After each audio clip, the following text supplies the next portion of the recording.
ನಮಸ್ತೆ, ನಾನಿವತ್ತು ಅವಲಕ್ಕಿ ಬಿಸಿಬೇಳೆ ಬಾತ್ ಮಾಡ್ತಾ ಇದ್ದೀನಿ. ಅದಕ್ಕೆ ಬೇಕಾಗಿರುವ ಸಾಮಗ್ರಿಗಳು. ಈಗ ತೊಗರಿಬೇಳೆನ ಹಾಕೊಂಡ್ಬಿಡ್ತೀನಿ. ನಾನು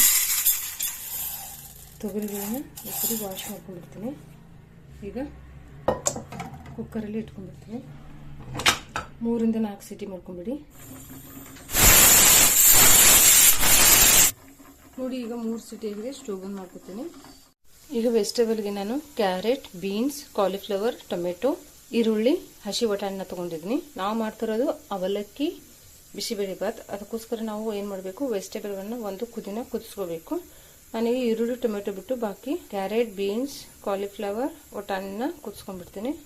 ಶೇಂಗಾ, ಹುಣಸೆಹಣ್ಣನ್ನ ನೆನೆ ಇಟ್ಕೊಂಡಿದ್ದೀನಿ. ಇದನ್ನು ಹಾಕಬೇಕು, ಸ್ವಲ್ಪ ರಸನ. ನೋಡಿ, ನೀರು ಬಿಸಿ ಆಗಿದೆ. ಈಗ ವೆಜಿಟೇಬಲ್ಗಳನ್ನ ಹಾಕೊಂಡ್ಬಿಡ್ತೀನಿ. ವೆಜಿಟೇಬಲ್ ಕೂಡ ಕುದೀತಾ ಇದೆ. ಈಗ ವೆಜಿಟೇಬಲ್ನ ತೆಗೆದುಬಿಡ್ತೀನಿ. ಬಿಸಿಬೇಳೆ ಬಾತ್ ಮಸಾಲ ಪೌಡರನ್ನು ನಾನು ಆಲ್ರೆಡಿ ಅಪ್ಲೋಡ್ ಮಾಡಿದ್ದೀನಿ. ನೀವು ಬೇಕಿದ್ರೆ ಚೆಕ್ ಮಾಡ್ಕೋಬಹುದು. ನೋಡಿ, ಅವಲಕ್ಕಿನ ಒಂದೇ ಒಂದ್ಸರಿ ವಾಶ್ ಮಾಡ್ಕೊಂಬಿಡಿ, ನೆನೆಸ್ಕೋಬೇಡಿ. ನಾವು ಅವಲಕ್ಕಿ ಮಾಡುವಾಗ 2-3 ಸರಿ ವಾಶ್ ಮಾಡ್ಕೋತೀವಿ. ಇದನ್ನ ಒಂದೇ ಸರಿ ವಾಶ್ ಮಾಡ್ಕೊಂಬಿಡಿ. ಶೇಂಗಾ ಫ್ರೈ ಮಾಡ್ಕೊಂಡ್ಬಿಡ್ತೀನಿ. ಕಡಾಯಿ ಕಾದಿದೆ, ಎಣ್ಣೆ ಹಾಕೊಂಡ್ಬಿಡ್ತೀನಿ. ನಾನು ಶೇಂಗಾ ಹಾಕೊಂಡ್ಬಿಡಿ, ಫ್ರೈ ಮಾಡ್ಕೊಳ್ಳಿ. ಒಬ್ಬರು ಏನು ಮಾಡ್ತಾರೆ, ಇದರಲ್ಲೇ ಎಲ್ಲ ಒಗ್ಗರಣೆ ಹಾಕೊಂಡ್ಬಿಡ್ತಾರೆ. ನಿಮಗೆ ಶೇಂಗಾ ಕ್ರಿಸ್ಪಿಯಾಗಿ ಸಿಗೋದೇನೆ ಇಲ್ಲ ಅದು. ಹೀಗಾಗಿ ನಾನು ಶೇಂಗಾ ಏನು ಮಾಡಿರ್ತೀನಿ, ಮೇಲೆಲ್ಲ ಹಾಕಿರ್ತೀನಿ. ಆ್ಯಕ್ಚುಲಿ ಮಸಾಲೆ ರೆಡಿ ಮಾಡಿ ಇಟ್ಕೊಂಡ್ರೆ ತುಂಬಾ ಈಸಿ ಇದು. ಇದು ಶೇಂಗಾ ಫ್ರೈ ಆಗಿದೆ, ತಗೊಂಡ್ಬಿಡ್ತೀನಿ. ಸಾಸಿವೆ, ಜೀರಿಗೆ, ಕರಿಬೇವು ಸೊಪ್ಪು, ಈರುಳ್ಳಿ ಹಾಕೊಂಡ್ಬಿಡಿ.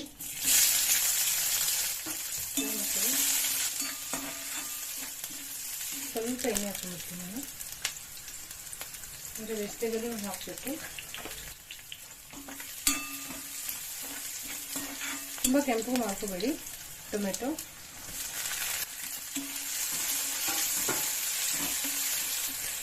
ಸ್ವಲ್ಪ ಉಪ್ಪು ಹಾಕೊಂಡ್ಬಿಡ್ತೀನಿ. ನೋಡ್ಕೊಂಡು ಹಾಕೊಳ್ಳಿ. ನೀವು ಹುಣಸೆಹಣ್ಣು ಹಾಕೋತಿರ್ತೀರ, ಟೊಮೆಟೊನ ನೋಡ್ಕೊಂಡು ಹಾಕೊಳ್ಳಿ. ಟೊಮೆಟೊ ಹುಳಿ ಜಾಸ್ತಿ ಇದ್ರೆ ಹುಣಸೆಹಣ್ಣು ಸ್ವಲ್ಪ ಹಾಕೊಳ್ಳಿ, ಇಲ್ಲ ವೆಜಿಟೇಬಲ್ಗಳನ್ನು ಹಾಕೋತೀನಿ.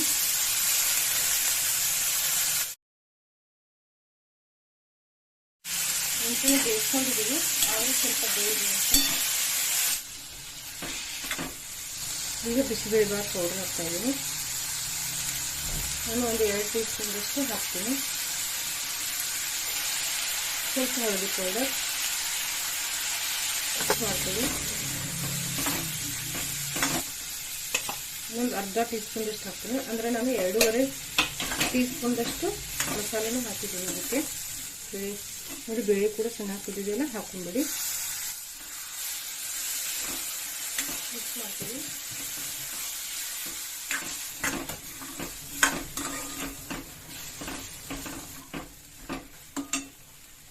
ಹುಣಸೆ ಹಣ್ಣಿನ ನೀರು. ನಾನಿಲ್ಲಿ ಬೆಲ್ಲದ ಪೌಡರ್ ಹಾಕಿದ್ದೆ, ಅದು ವಿಡಿಯೋ ಆಫ್ ಆಗಿಬಿಟ್ಟಿತ್ತು, ಹೀಗಾಗಿ ಗೊತ್ತಾಗಲಿಲ್ಲ ಅದು. ಇಲ್ಲಿ ನಾನು ಸ್ವಲ್ಪ ಬಿಸಿನೀರು ಹಾಕ್ಕೊಂಡಿದ್ದೆ, ಅದು ತುಂಬಾ ಗಟ್ಟಿಯಾಗಿಬಿಟ್ಟಿತ್ತು. ಬಿಸಿನೀರು ಹಾಕ್ಕೊಳ್ಳಿ, ಗಟ್ಟಿ ಆದರೆ ತಣ್ಣೀರು ಹಾಕಬೇಡಿ. ಅವಲಕ್ಕಿ ಹಾಕಿದ ಮೇಲೂ ಕೂಡ ತುಂಬಾ ಗಟ್ಟಿಯಾಗಿಬಿಡುತ್ತೆ ಅದು. ಸ್ವಲ್ಪ ಉಪ್ಪು ಕಡಿಮೆ ಇದೆ, ಉಪ್ಪು ಹಾಕ್ಕೊಂಡ್ಬಿಡ್ತೀನಿ. ನೋಡ್ಕೊಂಡು ಹಾಕೊಳ್ಳಿ.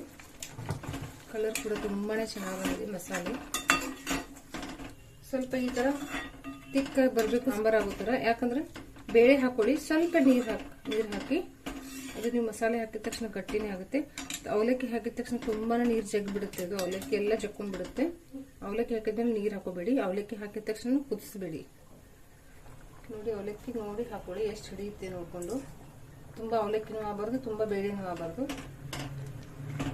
ನೋಡಿ, ಎಷ್ಟು ಅವಲಕ್ಕಿ ಹಾಕಿದ ತಕ್ಷಣ ಗಟ್ಟಿ ಆಗುತ್ತೆ. ನೀವು ನೋಡ್ಕೊಂಡು ಅವಲಕ್ಕಿನ ಹಾಕೊಂಡ್ಬಿಡಿ.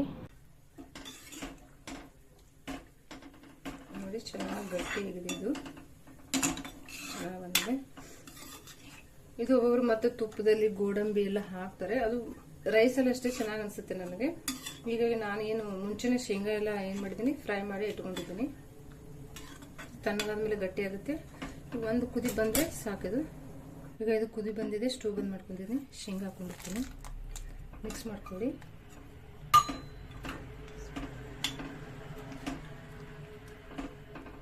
ಸ್ವಲ್ಪ ಕೊತ್ತಂಬರಿ ಸೊಪ್ಪು ಹಾಕೊಂಡ್ಬಿಡಿ, ಮಿಕ್ಸ್ ಮಾಡ್ಕೊತೀನಿ. ಈಗ ಇದು ರೆಡಿ ಆಗಿದೆ. ನೋಡಿ ಈಗ ಅವಲಕ್ಕಿ ಬಿಸಿಬೇಳೆಬಾತ್ ರೆಡಿಯಾಗಿದೆ. ತುಂಬಾ ಚೆನ್ನಾಗಿರುತ್ತೆ, ಟ್ರೈ ಮಾಡಿ.